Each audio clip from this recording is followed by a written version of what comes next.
ખબર પડે છે એ દ્રષ્ટા તત્વ છે. જેને ખબર પડે છે એ દ્રષ્ટા તત્વ છે એમ કે છે. આ વાત સમજવાની કે ન સમજવાનો સવાલ નથી, આ વાત અનુભવવાની છે. એક્સપિરિયન્સ. અત્યારે હું બોલું છું તો મારું શરીર બોલે, મારી સ્મૃતિ માંથી શબ્દ બહાર આવે, મારા હાથ જુદી જુદા પ્રકારની મુદ્રા કરે, પણ અંદર એક બોધ હોય, એક ખ્યાલ હોય. શરીરની મોમેન્ટ કરે એના તરફ આપણું ધ્યાન હોય. શરીરની મોમેન્ટ કરતું હોય, અંદર વિચારની મોમેન્ટ કરતો હોય તો એ ધ્યાન છે, એ બોધ છે. એના તરફ આપણું ધ્યાન જાય તો એ બોધ કહેવાય એમ કે છે. તમારું મનમાં જે કંઈ વિચારો છે અને તમારી વૃત્તિ જ્યાં જ્યાં જાય, જીવ ક્યાં ક્યાંય ભટકવા જાય, અનેક ખ્યાલ હોય. તો જેટલો વખત ખ્યાલ હોય એટલો વખત એ વિટનેસ હોય, એ દ્રષ્ટા હોય. ખ્યાલ જાતો જેટલી વખત ખ્યાલ આવે એટલી વખત સાક્ષી છે એમ કે છે. એટલે વૃત્તિની સાથે આઈડેન્ટિફાય થઈ જાય છે. આ જે વૃત્તિની સાથે આઈડેન્ટિફાય થઈ જાય છે એની આપણે જે અનુભવીએ છીએ બે અવસ્થા, એક નિદ્રાની અવસ્થા, સ્લીપ, અને બીજી રિલેટિવ સ્ટેટ ઓફ કોન્શિયસનેસ, એટલે આપણી કહેવાતી જાગૃતિ અવસ્થા. અત્યારે આપણે જે કંઈ કરીએ, ભણીએ, ગણીએ, નોકરી ધંધો કરીએ, વ્યવહાર કરીએ, બધું, પણ અંદર છે, અંદર દ્રષ્ટા છે, એ આઈડેન્ટિફાય થઈ ગયેલો છે. પહેલી વાર જીવ જયારે જાગે ત્યારે શરૂઆત થાય છે યોગ દર્શન, યોગ સૂત્રની. જો જીવ જાગે નહીં તો બધી પ્રક્રિયા છે, એ બધી પ્રક્રિયા વ્યવહારનો ભાગ છે. પછી સેવા કરે, પૂજા કરે, ધ્યાન સક્રિય કરે, કુંડલિની કરે, પ્રાણાયામો કરે, જે કંઈ કરે તે અંદર જો બોધ ન હોય, સાક્ષી ન અંદર પ્રગટ થાય, અંદરનો જીવ જ્યાં સુધી ન જાગે, એને નરસિંહ મહેતાના એટલે જે અંદર થાય છે એની ખબર ન પડતી હોય તો વિટનેસ નથી એમ કહેવા માંગે છે. અંદર કંઈક પણ ખબર પડે છે કે આપણી અંદર, એટલે કે પૂજા કરે, યજ્ઞ કરે, ગમે કરે, પણ એ વખતે એ આઈડેન્ટિફિકેશન છે એટલે જોનાર નથી એમ કહેવાનું છે. જ્યાં લગી આત્મ તત્વ ચિહ્ન નહીં ત્યાં લગી સાધના સર્વ જુઠી. અંદર જીવ ને બોધ થાય, જરાક જાગૃતિની, પછી જીવ જાગે પછી એ ગમે તે કરે. જીવ જાગે પછી દુકાને જાય, જીવ જાગે પછી ઘરકામ કરે, પણ જાગતો જાય અને કરતો જાય તો યોગનો આરંભ થયો. અને જાયગા વિના જો કરે તો ગમે તે કરે. એટલે જે કોક કરે છે, જે પ્રાર્થના કરે છે, જે ધ્યાન કરે છે, કર્મ કરે છે, એ કરે છે એને કોક જોનાર પ્રગટ થાય ને ત્યાંથી આ ચાલુ થાય છે. એટલે હવે ઈ જ આપણે બની જાય તો ત્યાંથી ચાલુ થતું નથી એમ કે છે. સવારથી હાંજ લગીને શરીર બની જાય, મન બની જાય, વિચાર બની જાય, ભાવ બની જાય તો આ યોગની શરૂઆત થતી નથી, સાક્ષીની શરૂઆત થતી નથી એમ કે છે. એટલે આ જે વાત આવે છે કે જો જાગે છે તો વૃત્તિની સાથે આઈડેન્ટિફિકેશન એની તૂટી જાય છે, તો વૃત્તિના ફંક્શનને જુએ છે. અને બાકીની અવસ્થામાં એ વૃત્તિના સાથે આઈડેન્ટિફાય થઈ જાય, એટલે જે પ્રકારની વૃત્તિ ઉઠે છે એ પોતે બની જાય છે. વૃત્તિ સારૂપ્યની તરફ. એટલે આપણા હાથમાં એક ચાવી આવી, મારે આત્મ તત્વને શોધવું છે, મારે એ તત્વને શોધવું છે, એને ઓળખવું છે. તો ક્યાં ઓળખવું? તો અત્યારે કઈ વૃત્તિ છે એ કામ કરે છે તો એ વૃત્તિની સાથે આઈડેન્ટિફાઈ હોય.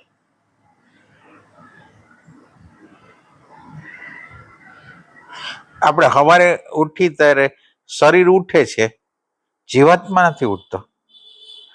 શરીર ઉઠે એની રીતે હલનચલન કરે, બ્રશ કરે, કંઈ પણ કરે, અંદર કોઈ જાગ્રત નથી.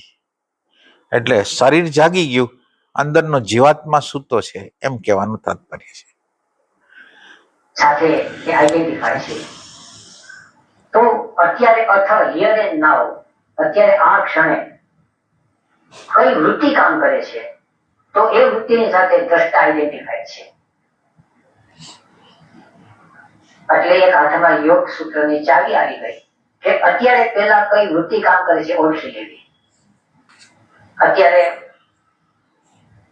મારો જીવ રસોડામાં ગયો કે મારો જીવ બજારમાં ગયો, જસ્ટ બી અવેર.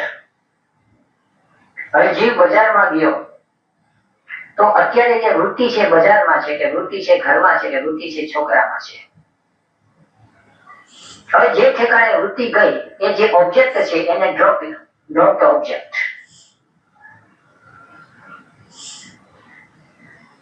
સામે ઝાડ દેખાય છે અને ઝાડમાં મારી વૃત્તિ ગઈ. ઝાડમાં જે વૃત્તિ ગઈ અને મને ખબર પડી આજે ઝાડને હું ડ્રોપ કરી દઉં તો દ્રષ્ટા સ્વરૂપમાં સ્થિર થઈ જાય.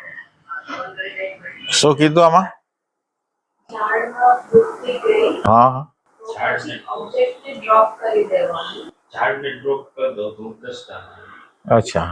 એટલે આમાં ડ્રોપ કેવી રીતે કેવી રીતે થાય? એ જવું પડે. ના, ડ્રોપ એટલે તમને જ્યારે જાણ થઈ ને, બોધ થયો ને, તો એ ત્યાં ગઈ ઝાડમાં. બસ એ પકડાઈ ગયું ને, એ પોઝ થઈ જશે એમ. અને ભાઈ અત્યારે તરફ સાંભળે છે, હા, આમાં અત્યારે કઈ બહાર નથી ગયું પણ સાંભળવામાં છે. ઈ સિવાય બીજો એરો અંદર ધ્યાનમાં રહેવો જોઈએ. હા. એટલે અત્યારે સાંભળવાનું એવી રીતે બને છે કે અંદર શબ્દ જાય છે અને અંદર પોતાની અંદર એક પ્રકારની એના વિશેની સમજો છે બૌદ્ધિક, એટલે એની એરે આઈડેન્ટિફાઈ છે. એટલે અંદર જે અંદર અનુભવ કરનાર સાક્ષી તત્વ છે ત્યાં લગીના વાક્યો જાતા નથી.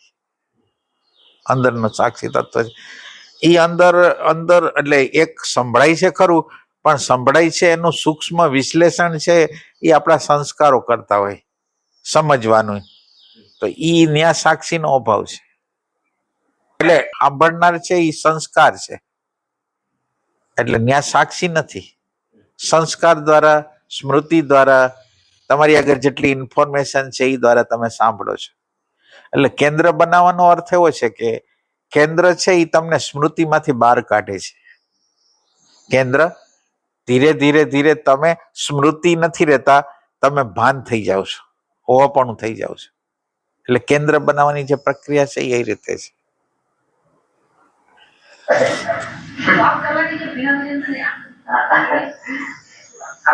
ત્યાં વૃત્તિ નિરોધ થયો. ડેફિનેશન ગમે તે આપીએ, ધીરે ધીરે આપણે તો જાણવું છે ત્યાં. હા, પણ આ એક ખ્યાલ આવે કે આ લોકો શું કહે છે. આપણે ઓળખવાનું છે પેલા વૃત્તિને. આપણે આગળ એક ચાવી આપ્યું છે ને યોગ દર્શન. છોકરો મારો ખોવાઈ ગયો છે તો ક્યાં ખોવાઈ ગયો છે, તો પેલા આપણે જોઈએ કે આને ઘેરે હોય, આને ઘેરે, આને ઘેરે, આ તો ન જ હોય. એમ અમુક એક સ્થાન નક્કી થાય ને, એ સ્થાન નક્કી થાય પછી એને ગોતવો સહેલો પડે. એમ આપણે આપણું મૂળ સ્વરૂપ છે એ ક્યાં છે, તો પેલી વાત એ કે મૂળ સ્વરૂપ વૃત્તિની સાથે આઈડેન્ટિફાય છે. તો વૃત્તિની સાથે આઈડેન્ટિફાય છે તો મૂળ સ્વરૂપને ન શોધીએ, પેલા વૃત્તિને શોધીએ. વૃત્તિ ક્યાં છે? તો હવે પછી એ આગળ ડેફિનેશન આપે છે.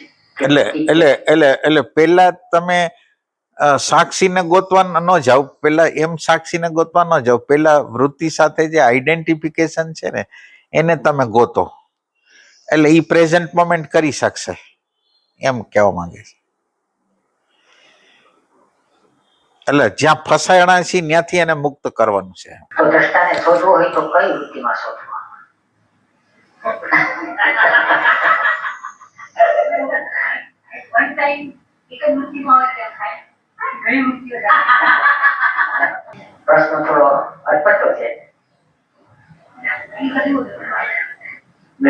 છે. હા હોય. એટલે હવે આપણે કારણ કે એક વન ટાઈમ એક જ ઠેકાણે હોય તો એને એકાગ્ર વૃત્તિ કહે. એટલે એક વન ટાઈમ બે ચાર ઠેકાણે હોય તો એને ક્ષિપ્ત અથવા વિક્ષિપ્ત એ એટલે વૃત્તિની અવસ્થાઓ જે છે એટલે પછી એકાગ્રતાનું મૂલ્ય વધી જાય.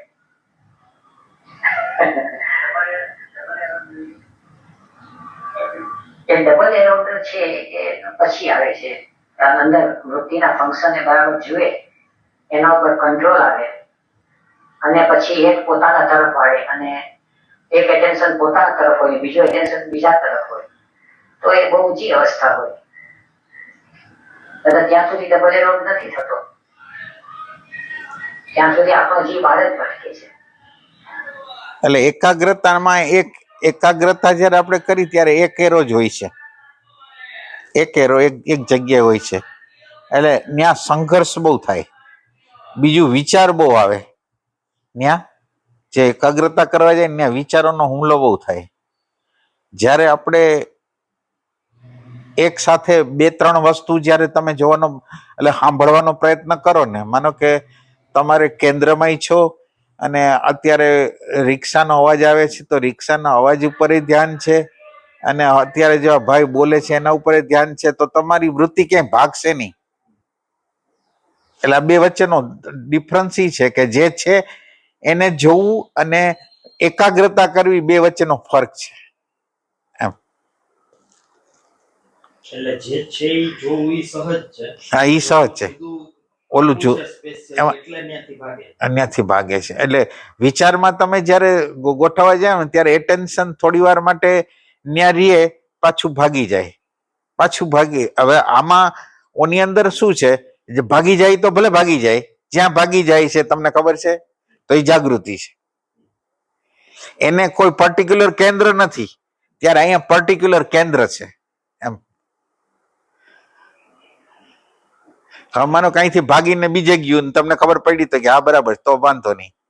હવે ત્યાંથી બીજે ગયું તો તમને ખબર પડી તો વાંધો નહીં. તો હવે તમારું ધ્યાન છે એ ફેક્ટ ને ગોતે છે. અત્યારે જે છે એ કોઈ વસ્તુને મેળવા પ્રયત્ન નથી કરતો કે અહીંયા રહેવું છે કે અહીંયા કરવું છે, એવું નથી કરતા. જે ફેક્ટ પ્રગટ થાય છે એને જોવે છે, કહેવાનું અર્થ એમ છે. પણ છતાં આની અંદર એકાગ્રતા ને પોતાનું મૂલ્ય છે અને ઓનું એની જગ્યાએ મૂલ્ય છે. એટલે શરૂઆતની અંદર ભગવાન મેળવવા માટે આ બધાની જરૂર નથી, પણ અંતઃકરણની શુદ્ધિ માટે જરૂર છે. અંતઃકરણની અંદર ઇરિલિવન્ટ વૃત્તિઓ ઉઠા રાખે છે. એટલે પોતાની રીતે આપણને દોરી જાય છે, એને બદલે આપણે એને દોરવાનું છે. તો આપણે એને દોરવાનું છે તો ઈ એક સાધનાનો વિભાગ છે. એટલે શરૂઆતમાં કેન્દ્ર બનાવવું, એને દિશા આપવી, એ શરૂઆતનું કર્મ છે. પછી એનો પરિપાક થાય ને એટલે આપોઆપ અંદર સબકોન્શિયસ ની અંદર જોનાર દાખલ થઈ જાય. પછી એની જરૂર ન પડે એકાગ્રતાની, કારણ કે એ ઓલો છે જ અને હવે જોયા રાખે છે. એ ટાઈપ વસ્તુ અત્યારે ધારો કે 3 મૂવમેન્ટ ભેગી દેખાય છે, તમે બોલો છો એ મુંડાય છે, નીચે અહીંયા સોફામાં ફીલ થાય છે, બેન હિલાઈ, હા, તો ઈ ત્રણેય એમાં જાગૃતિ રાખવામાં વાંધો નહીં. ના એટલે ના એટલે આની અંદર વિચાર નો આવે તમને, નો આવે. એટલે એમ નહીં, કેન્દ્રનું કામ કેન્દ્રથી થશે કે આવી રીતે મલ્ટીપર્પઝ રાખીએ તો ચાલે. ના, મલ્ટીપર્પઝ કરવાથી થશે ને, મલ્ટીપર્પઝ કરવાથી થશે. એટલે આપણું જે ભાનનો વિસ્તાર છે ને વધે છે. પેલો ભાનનો વિસ્તાર માનો કે શ્વાસ ઉપર જ હતો, તો શ્વાસ ઉપર છે, અંદર વિચાર આવે છે એના ઉપર છે, ને બહાર કોઈક અવાજ આવે છે એના ઉપર છે. ધીરે ધીરે એટલે આમ અત્યારે આંગળી આમ જોડતાપૂર્વક આમ રહે ને તો ઈ ખબર પડી ગઈ, રિલેક્સ બરાબર, બધું ભેગું આમ ભેગું થાય છે. તો ઈ છે ને આમ થોડું કરવું સહેલું લાગે, ઓલા ભાગાભાગ એટલે કરવું અઘરું પડે છે. ના એટલે કરવું તો પડશે, એ કરવું પડશે, એટલે નહીં કરવું પડે એવું. હા, એટલે એકાગ્રતા એટલે પ્રેઝન્ટ મોમેન્ટ કરવી પડશે. પ્રેઝન્ટ મોમેન્ટ ને તમે પર્ટિક્યુલર દિશા ઉપર નાખો છો ને, પર્ટિક્યુલર જગ્યા ઉપર, ત્યારે ઈ આપણે શું કહેવાય કે કોન્સન્ટ્રેશન કહેવાય. એટેન્શન જ છે અને એક પર્ટિક્યુલર માનો કે નાભીમાં રાખવાનું છે તો ઈ એકાગ્રતા છે એ ટાઈપની વસ્તુ. તો સાહેબ કાલે જે આપણે એક સાંભળ્યું હતું એક ફ્રેગમેન્ટરી અટેન્શનની વાત કરી એમાં એ કહેતા હતા કે વ્યવહારિકમાં અહીંયા ધ્યાન છે, રસોડામાં ધ્યાન છે, ઓલુમાં ધ્યાન છે અને બરાબર કામ વ્યવહારિક વાળું બધા થઈ રહ્યું છે. ફ્રેગમેન્ટરી અટેન્શન છે, ટોટાલિટી નથી. હમણાં આપણે જે આ 3 વસ્તુની વાત કરી કે બે મહિલા સાંભળીએ છીએ, અનુસ્પર્શ બધું એમ એકસાથે એમ ખબર પડે છે કે બંનેમાં ફેર શું? ઓની અંદર વ્યવહારિક જગતની અંદર જે મિકેનિકલ રીતે આપણે કરવા ટેવાયેલા છીએ એમાં તમારી હાજરી વગર એ કાર્ય એની રીતે થઈ રહ્યું છે. હવે જ્યારે તમારી હાજરી થાય છે તો બહારની જે આપણે બહારની જે પ્રવૃત્તિ કરી છે પ્લસ અંદર વિચારો આવે છે, ક્યાંકથી ભાગી જાય છે, એ બધાની ખબર પડે. અથવા અત્યારે આપણે કેવી રીતે કરી રહ્યા છીએ કામ, અત્યારે કેવું મિકેનિકલ થઈ રહ્યું છે એની ખબર પડે. એ ટાઈપની વસ્તુ. આપણો જીવ બહાર પણ જાય અને અંદર ને અંદર એનું ચાલુ જ રહે. કેમ થયું? એ સ્થિતિ બહુ ઊંચી સ્થિતિ થઈ.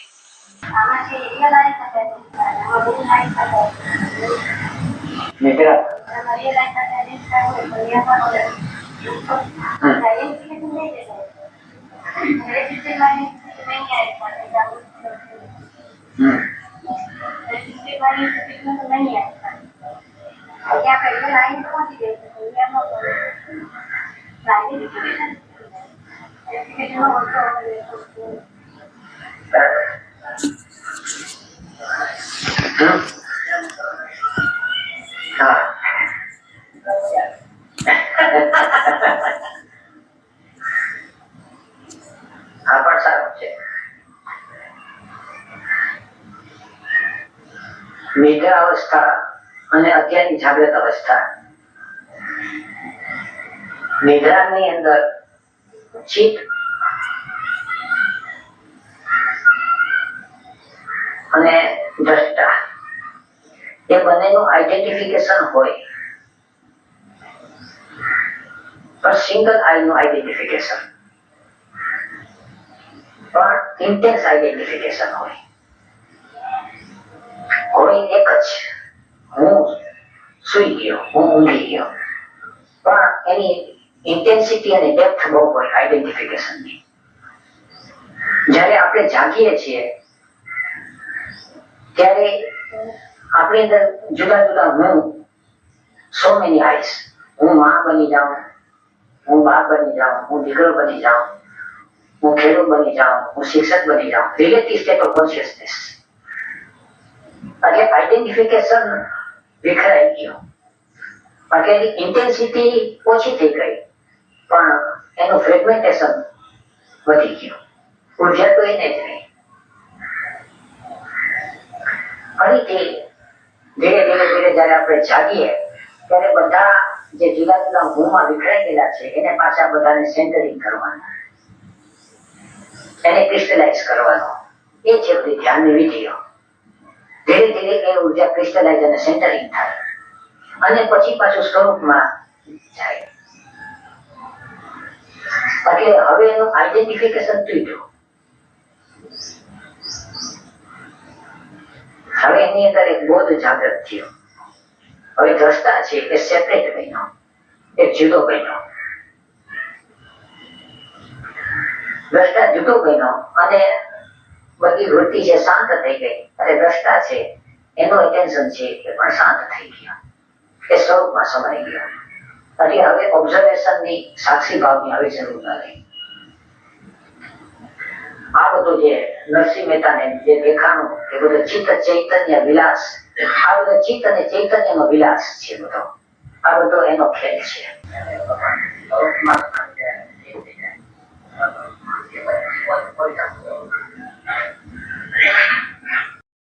પ્રશ્ન છે કે જયારે સ્વરૂપમાં સ્થિર થઈ જાય ત્યારે ઈગોનું પોઝિશન શું? શરીરની અંદર 5 કર્મેન્દ્રિય અને 5 જ્ઞાનેન્દ્રિય હોય એવી રીતે અંતઃકરણ છે, મન, બુદ્ધિ, ચિત્ત અને અહંકાર. એ ચારેયની સ્થિતિ હોય પણ હાર્મનીમાં હોય. ઈગોનું ફંક્શન છે હવે પેસિવ થઈ ગયું. અત્યારે આપણો ઈગો છે એક્ટિવ છે.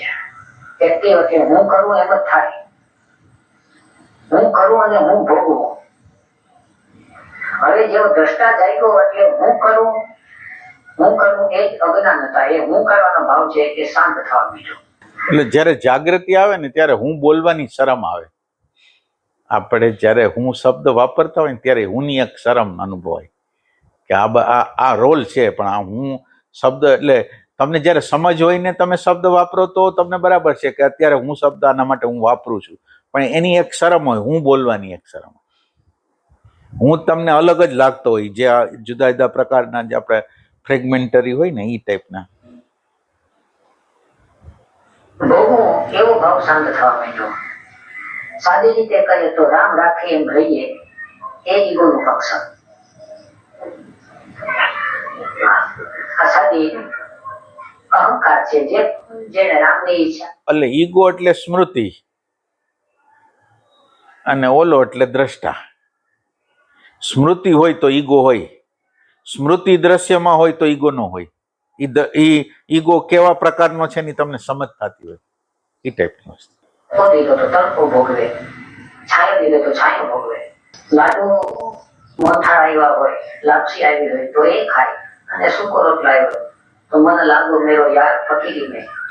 પછી એ અંદર હું છે, પણ હુંનું ફંક્શન છે એ આવા પ્રકારનું થયું. એનો કર્તા ને ભોગતા છે એકદમ બેસી થઈ ગયો, પોતે જોયા કરે છે. એટલે હવે એ અહંકારનું ઝેર નીકળી ગયું. અત્યારે તો અહંકારનું ઝેર બંને રીતે છે ને. 5 પૈસા કમાનો હોય તો એને એક ઝેર આવે છે, કરવાનું ઝેર આવે છે, એનો નશો આવે છે, અને ભોગવવાનું ઝેર આવે છે. હું જ ભોગવું, મારા સાહેબ બીજો કોઈ ન ભોગવે, એટલે પીડા પામે, કોઈ બીજો ભોગવી જાય.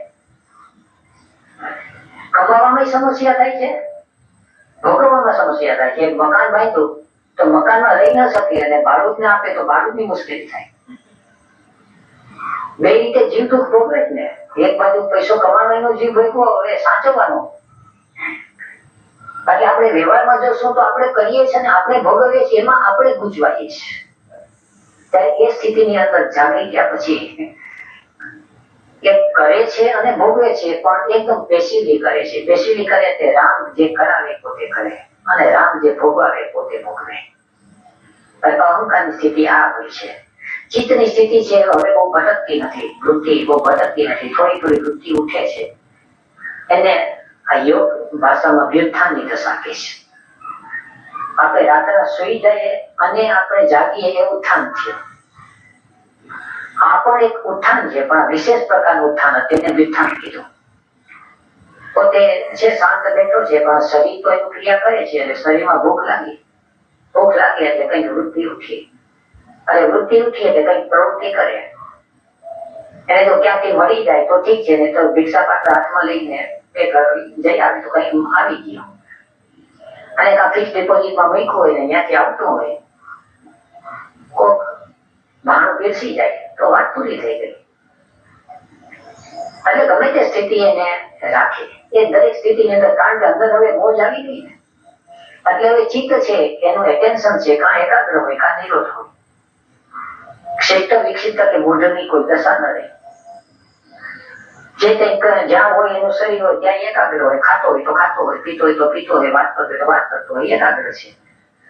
અને કઈ ન કરતો હોય તો નિરોધ અવસ્થા છે. એટલે એના અહંકારની સ્થિતિ આવી છે, એના ચિત્તની સ્થિતિ આવી છે, એની બુદ્ધિની સ્થિતિ છે એ વર્તમાન ક્ષણમાં જે તે કરે એમાંથી માર્ગ કાઢી લે. એને કોઈ વિચારવાનું નથી, આમ કર્યું તું માટે આમ કરવું, ને માટે આમ કર્યું તું માટે આમ કરવું, હવે આમ કરીશ તો આનું શું થશે તે થશે નહીં. સામે જે આવે છે અને એનું બુદ્ધિ કામ કરે છે, અને એનું મન છે એની કોઈ ફિક્સ્ડ કન્ડિશનિંગ નથી. એનું માઇન્ડ છે એકદમ ફ્લેક્સિબલ થઈ ગયું, કોઈ હવે પેટર્નમાં બંધાયેલું નથી. એટલે આજ મારું નામ છે, આજ મારો હોદ્દો છે, આજ મારા સંસ્કાર છે, આમ જ હું કરીશ એવો કોઈ આગ્રહ નથી.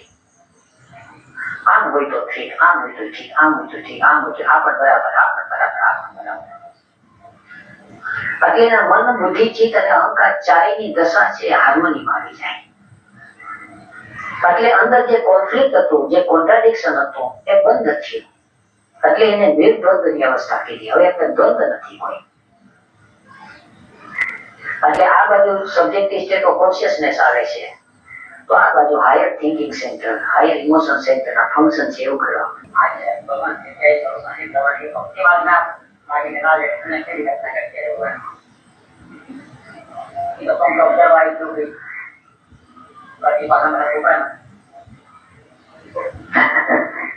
એ બધાનો ઉત્તર આપો કે યોગ દર્શન આગળ ચાલશો, એમાં આવે છે, એમાં બધા માર્ગ આવે છે. કારણ કે કોઈ પણ માર્ગની અંદર વૃત્તિ એકાગ્ર થઈને વૃત્તિનો નિરોધ થયો એટલે દ્રષ્ટા સ્વરૂપમાં આવી ગયો.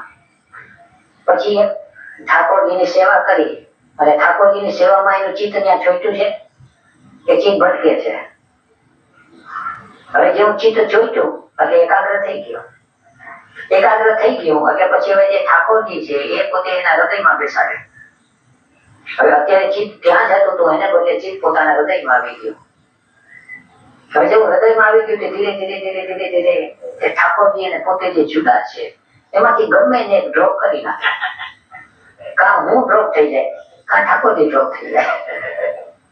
હવે સ્થિતિમાં આવી ગયા.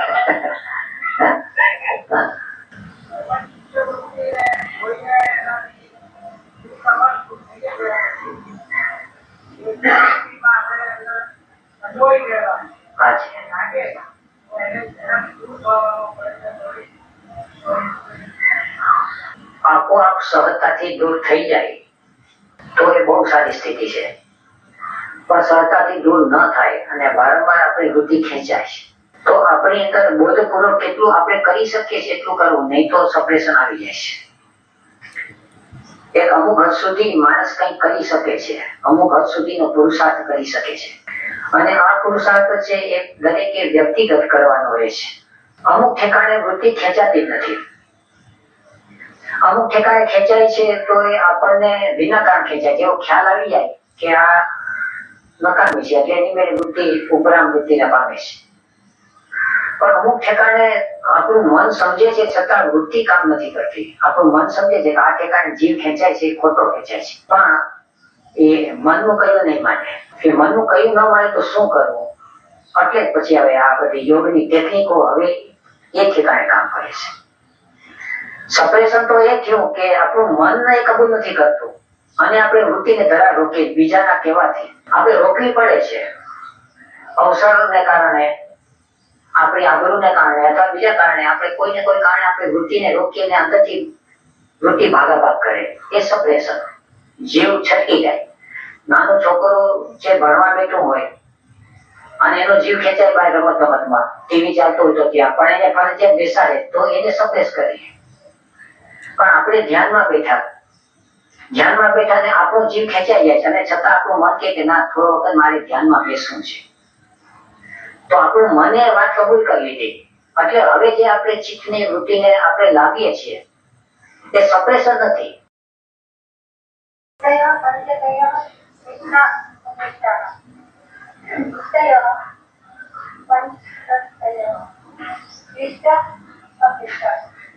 યોગ સાધનમાં વિજ્ઞાનો અને સહાયક વૃત્તિઓ 5 પ્રકારની હોય છે. The modifications of the mind are 5. They can be either a source of anguish or of non-anguish. વૃત્તયઃ પંચતયઃ ક્લિષ્ટા અક્લિષ્ટા. હવે દ્રષ્ટા છે એ વૃત્તિની સાથે ચોટેલો છે. એ હકીકતનો હવે આપણા મને સ્વીકાર કરવાનો નહીં. કારણ કે જો દ્રષ્ટા વૃત્તિથી જાગી જાય તો હું કે તમે અહીં ન હોઈએ એ વાત. એટલે અત્યારે આપણે એમ લાગે કે મારો દ્રષ્ટા છે એ ચોટેલો નથી તો એ મનની ઇમેજિનેશન હોય. દ્રષ્ટા છે એ વૃત્તિ પ્રત્યે જાગી જાય એટલે એના જીવને સમાધાન થઈ જાય. એટલે હવે આપણે ધીરે ધીરે આપણી ભૂમિકા પર આવીએ કે આપણો જે અંદર જે કોઈ એવું તત્વ છે કે જીવની સાથે ચોટેલું છે, વૃત્તિની સાથે ચોટેલું છે, identified with the modification of the mind. એ છે 5 પ્રકારનો. એ 5 પ્રકાર છે એ કાં તો ક્લિષ્ટ એટલે દુઃખ કરતા છે, ક્લેશ આપનારા છે, સંતાપ કરનારા છે, ગૂંચ ઉભી કરનારા છે, અને કાં તો એ અક્લિષ્ટ એટલે એ ક્લેશ કરનારા નથી. પતંજલિ એ વધારે સાયન્ટિફિક જાય છે. એક છોકરો છે કાં તો તોફાન કરે છે અને કાં તોફાન નથી કરતો, પણ ડાયો છે એમ નહીં, એ શાંત છે, સમજ્યું છે એમ નહીં, એમને બેઠો છે કે ક્યારે તોફાન કરશે કે ક્યારે તોફાન નહીં કરે. એટલે અત્યારે આપણી અવસ્થા એવા પ્રકારની છે કે ચિત્તની વૃત્તિ છે કઈ ગડબડ ન કરે એટલે આપણને લાગે કે હમણાં શાંતિ છે ઘરમાં, હમણાં મજા છે. અને આપણે જોઈએ છીએ કે કઈ ઘડીએ આપણી મજા ઉડી જાય. ઘરમાં ખાઈ પીને નિરાંતે બેઠા છે એટલે એક ચિત્તની વૃત્તિ છે એ અક્લિષ્ટ છે, પેટ ભરાઈ ગયું છે, હિંડોળા કાઢ હિંચકીએ છે, છાપું વાંચીએ છીએ અને અચાનક કંઈક કાગળ આવ્યો ને તાર આવી ગયો એટલે ચિત્તની વૃત્તિ ક્લિષ્ટ બની ગઈ. અચાનક કઈ ઘોંઘાટ થયો, છાપામાં સમાચાર આવ્યો. એટલે ઘણી વાર સારા સમાચાર આવે છે ત્યારે અક્લિષ્ટ હોય છે અને ખરાબ સમાચાર આવે ત્યારે ક્લિષ્ટ હોય છે. પણ અંદર ચિત્તની સાથે જ્યાં સુધી આઈડેન્ટિફાય છે ત્યાં સુધી આનંદની અનુભૂતિ નહીં થાય. કારણ કે ચિત્ત જે છે એનું ફંક્શન જ છે એ કાં ક્લિષ્ટ છે કાં અક્લિષ્ટ છે. ક્લિષ્ટ અક્લિષ્ટ ની અંદર શું સમજણ? ચોટેલું નું ચોટેલું હે ના, ચોટેલું તો બેયમાં છે, ક્લિષ્ટ ને અક્લિષ્ટ બેયમાં ચોટેલું તો છે જ. ક્લેશ તો આમાં છે કે 5 ક્લેશથી થતો fueled by 5 clash, thoughts or mental patterns. જેના લીધે આપણે બંધન કા અહંકાર ના, ન્યા એટલે બધે બીજે ક્યાંય જાવ નહીં અત્યારે. meaning by definition Gujarati word છે ને. ના, ક્લિષ્ટ અક્લિષ્ટ એટલે સારું, અક્લિષ્ટ એટલે નહીં સારું, એટલે દુઃખદ હોય, ચિંતાજનક હોય, ઈ ક્લિષ્ટ કહેવાય. સુખદ લાગતું હોય, કમ્ફર્ટેબલ લાગતું હોય, ઈ આપણે અક્લિષ્ટ કહેવાય. એ બે એને ભાષાનો પતંજલિએ ઉપયોગ કર્યો છે, ક્લિષ્ટ અને અક્લિષ્ટ. અને ક્યારે ક્લિષ્ટ થઈ જાય ક્યારે અક્લિષ્ટ થઈ જાય કઈ ખબર પડે નહીં, એની રીતે હાલતું હોય એમ, એવી રીતે કહે છે. એટલે ચિત્તની અંદર આ બે ક્લિષ્ટ અને અક્લિષ્ટ છે, પછી હજી છે. આનંદ આપી નહીં શકે કારણ કે ચિત્ત પોતે રજોગુણી છે. રજોગુણી એટલે એ ગુણનો વિષય આવશે ત્યારે આપણે ગહેરાઈમાં જશું. કઈ ને કઈ ધમાલ કરવી, એક્ટિવેટ કરવી. પ્રકૃતિનું કાર્ય છે કંઈક ને કંઈક એ ચાલ્યા જ કરે. શું કરવાને આટલું બધું થાય છે? ઝાડ પાન, પશુ પંખી, સૂર્ય ચંદ્ર એ બધું ચાલે છે. આપણે શું કરવાને પ્રગટ થયા ને આ મોટા થયા ને આ બધી ધમાલ, આ ધંધો, નોકરી, લગ્ન, છોકરા છે, પણ આ બધું શા માટે? આપણે પૂછવું તો આપણે જવાબ નહીં મળે, ઉલટા મૂંઝાઈ જઈએ છીએ અને કઈ ને કઈ કરીએ છીએ તો ફસાઈ જઈએ છીએ.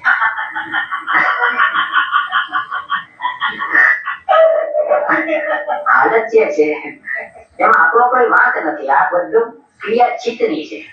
Just observe it. આપણો કોઈ પણ કઈ વાંક હોય, જો કે આપણો વાંક છે એ ખબર નથી, પણ વાંક શબ્દ જેને કાઢવો હોય આપણો કે એનો એમ નથી. વાંક જે શબ્દ છે એ વાંક છે એ ચિત્ત અને આઈડેન્ટિફાઈ થઈ ગયું ચૈતન્ય. Identification is the original sin. વાંક ત્યાં પડેલો છે.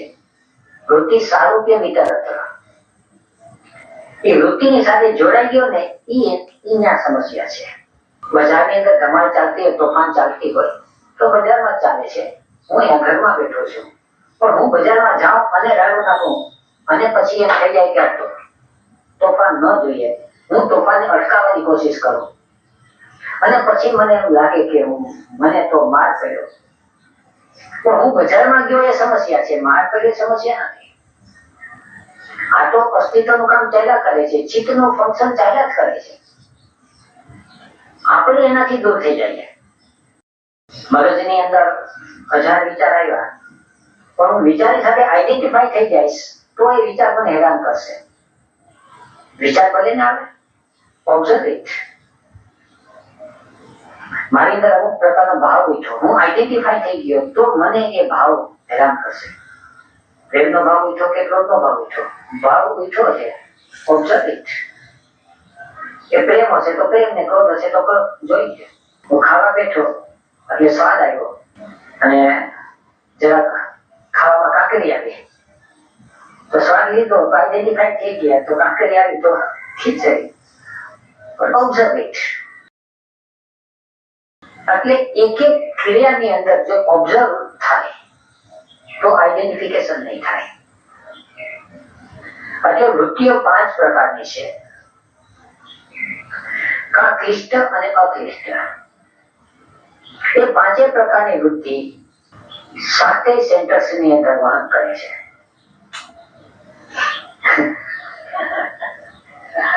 મૂવિંગ સેન્ટરમાં, ઇન્સ્ટિંગ સેન્ટરમાં, સેક્સ સેન્ટરમાં, ઇમોશન સેન્ટરમાં અને થિંકિંગ સેન્ટરમાં. લો ઇમોશન, લો થિંકિંગ.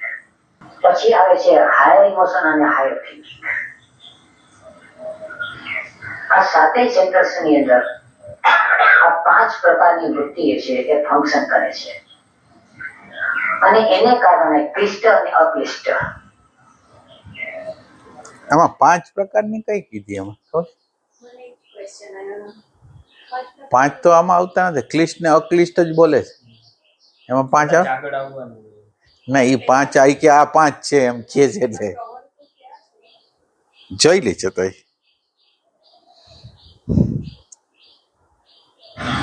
તે એની અનુભૂતિ કરાવે છે. ક્યારેક એ અનુભૂતિ ક્લેશવાળી કરાવે છે, ક્યારેક એ અનુભૂતિ ક્લેશ વિનાની કરાવે છે. પણ આનંદની અનુભૂતિ તો જ્યાં સુધી વૃત્તિ સાથે આઈડેન્ટિફાઈ છે ત્યાં સુધી નહીં થાય.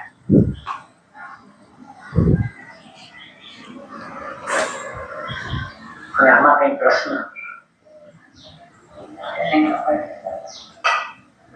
હાયર સેન્ટર્સમાં વૃત્તિ તો ખરી જ ને, કે વૃત્તિ વિના હાલશે કેમ સેન્ટર્સ? એનર્જી તો ચાલે છે. કરવાની વૃત્તિ હોય, જ્ઞાન મેળવવાની વૃત્તિ હોય, બધી વૃત્તિઓ તો બધી યાદ છે. હું તો કઈ વૃત્તિ ને હેરે ના હો.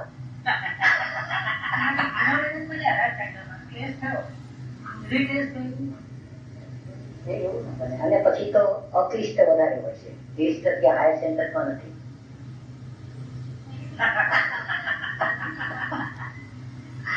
વૃત્તિ છે. હા, એટલે હાયર સેન્ટરમાં અક્લિષ્ટ વૃત્તિ ખરી. વ્યવહારમાં સાક્ષીભાવ કેળવવો. શબ્દ કદાચ ન સમજાય, આપણે જે કઈ વ્યવહાર કરીએ અંદરથી આપણને ખબર રહે. અંદરથી અંદર કોક જોનારું છે. એ અત્યારે તમે મને પ્રશ્ન પૂછો તો અંદરથી કોકને ખબર મોઢામાં થયું.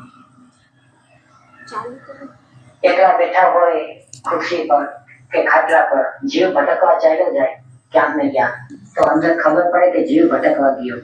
એ અંદર જે ખબર પડે એ સાક્ષી. અંદર ખબર પડે એ સાક્ષી. અંદર ખબર પડે એ સાક્ષી. સાક્ષી ને દ્રષ્ટામાં શું ફરક હશે? દ્રષ્ટા એટલે જોનાર છે, એ ઓબ્ઝર્વર છે. સાક્ષી એટલે ભેદ વયો છે.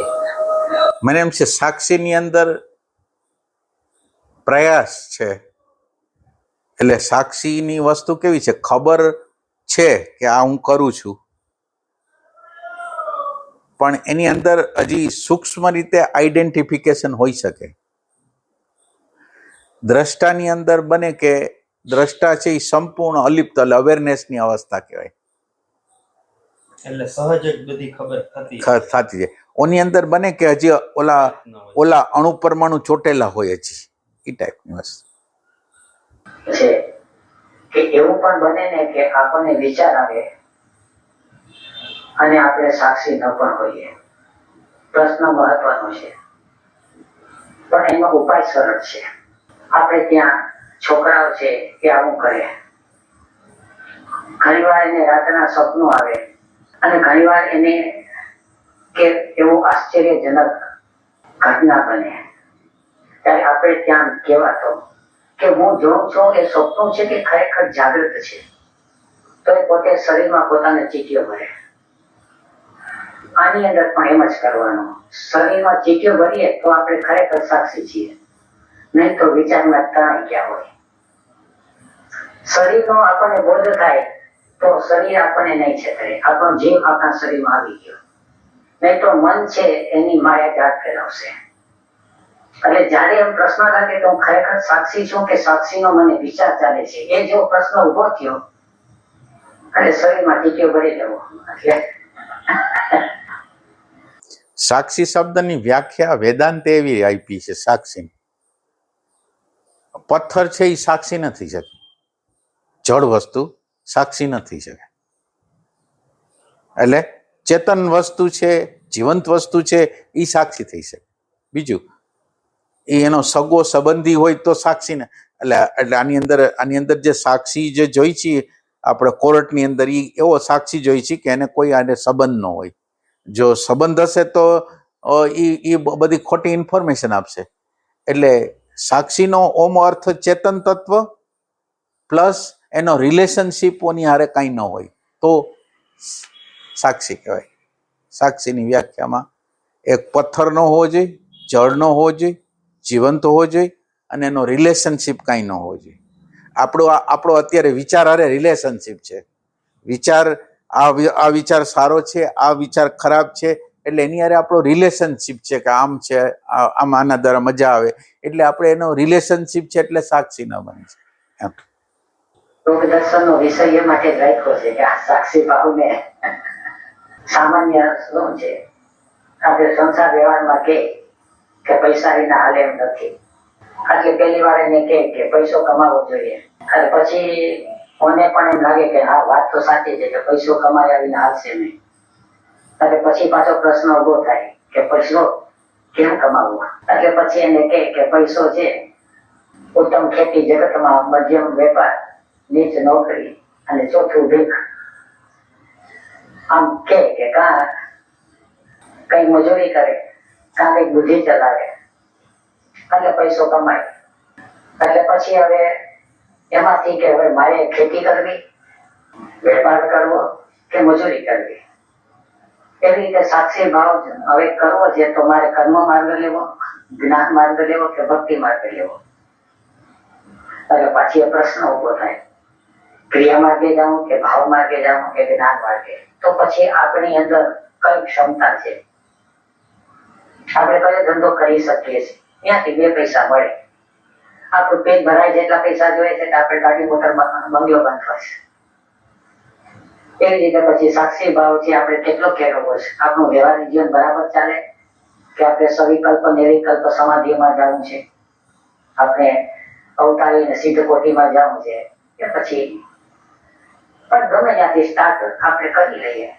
અત્યારે પ્રશ્ન જાગ્યો હોય તો આપણને ભક્તિ શુદ્ધિ હોય તો ભક્તિના, જ્ઞાન માર્ગ હોય તો જ્ઞાન નથી, ક્રિયા માર્ગ હોય તો કોઈ પણ યોગની ક્રિયા પ્રક્રિયા ધ્યાન ની બધી ટેકનિકો છે તો ધીરે ધીરે એ કેળવાતો જાય. આટલું રાખીએ આજે.